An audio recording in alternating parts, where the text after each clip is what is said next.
ایران بیا کومه لوبه روانه کړې ده او افغانستان سره څه کول غواړي دا ټول مو په همدې ویډیو کې در سره چمتو کړي دي. ګرانو ملګرو السلام علیکم، په دې هیله چې تاسو به روغ او جوړ یاستئ.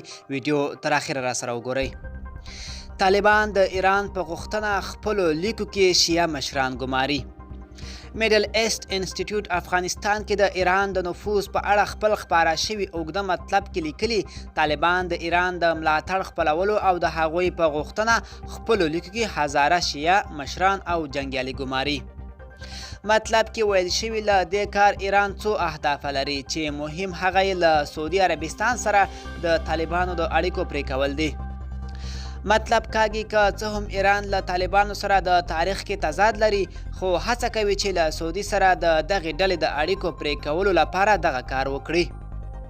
د راپور له مخې که څه هم ایران له افغان شیعهګانو سره چندان خواخوږی نه لري، خو له دې امله چې دوی بیا دا خلک د خپلو موخو لپاره نورو هیوادونو کې ترهګریزو جګړو ته واستوي، نو ورسره خواخوږی ښایي او له طالبانو یې هم د شیعه لیکو د خوندیتابه غوښتنه کړې ده.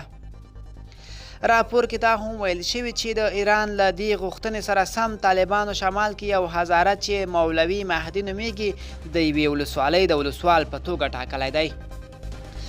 ملګرو دا وه زموږ چمتو شوې ویډیو. د لا ښکلو ویډیوګانو لپاره زموږ ځواک ټي وي چینل در سره سبسکرایب کړئ. تر بلې ویډیو ښه وخت.